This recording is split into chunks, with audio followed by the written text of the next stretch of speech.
G'day guys, Hadley here, New Zealand property buyers. Hope this video finds you well. So today what I wanted to talk about was what type of conditions and what do we need to have in place to put a house into social housing, and what are the sort of expectations around that. But before we do, ask you one favour. Go below and click the subscribe button and the little bell so that when we release these videos weekly, you know that the videos have arrived and you can get your bit of content for the week. So what do we require? What do we have to have? Can we just put any old house that we deem necessary into social housing?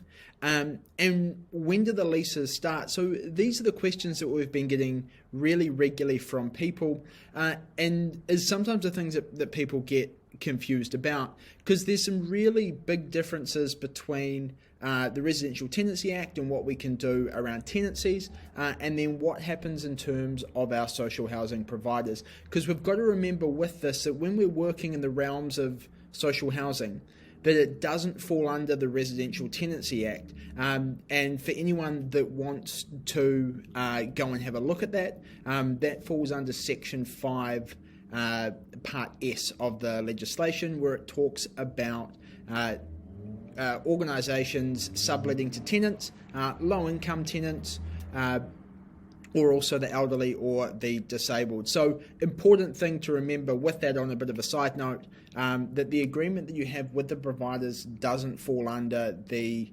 Residential Tenancy Act. So what are these houses supposed to look like? Can we just rent anything? So short answer to that is no. What we find with our housing providers that we work with is they're actually really particular about what the properties look like, so that they're aesthetically pleasing, they're nice homes that people can move into. And I think that's really important to keep in mind. So what we're doing for a number of properties that are coming through is we've got to put brand new paint through them.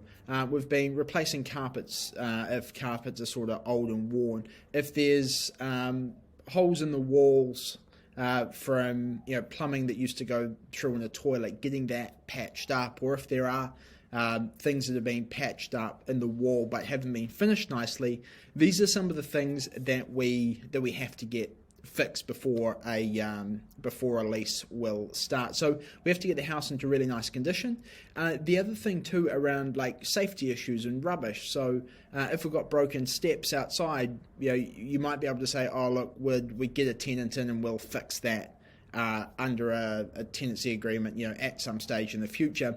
For these leases, we need to get everything in place and sorted before the lease commences.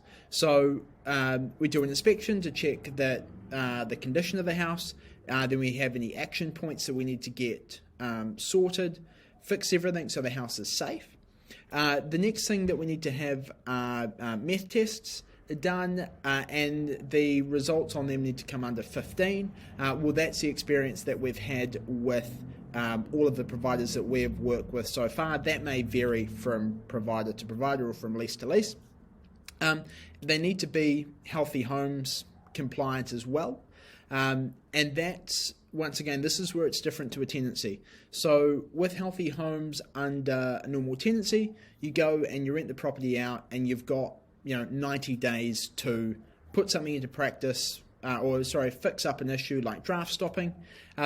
With the leases, the healthy home certificates have got to be in place prior to the lease starting. So we haven't got the same grace periods to work with, and it's really important that we're getting all our ducks in a row at the start and getting everything in place to go, right, cool. We've got our healthy homes, we've got our meth test, the house is tidy, so that when we get one of the providers to go through the property and provide us with any feedback, and if you're doing this with us, then we'll do that right at the very start of the process to go and get them to inspect it, tell us what needs to be fixed, and then we arrange the other things as well. But you need to have all of your ducks in a row prior to that lease starting, and that's something that can potentially drag things out. We go, I've got some time, it's all good.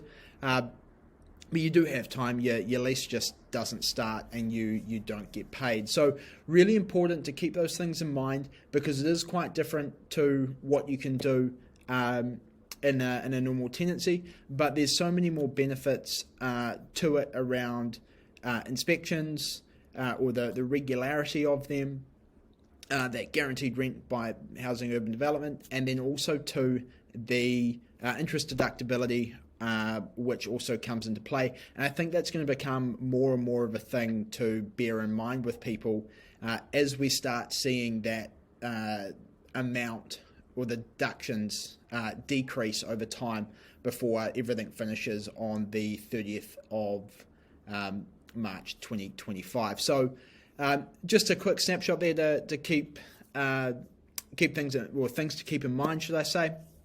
Starting to lose my words here at the end of the day. Any queries, questions on this, guys, comment below. Like I said before, follow the videos. More than happy to reach out, have a discussion with you. And if there's anything that you want to, or you want me to elaborate more on, give you some more examples, see what's going on, please feel free to reach out either, like I said, via the comments, book a time to talk with us, or via our other social media channels. Thanks, guys. Enjoy the rest of your day.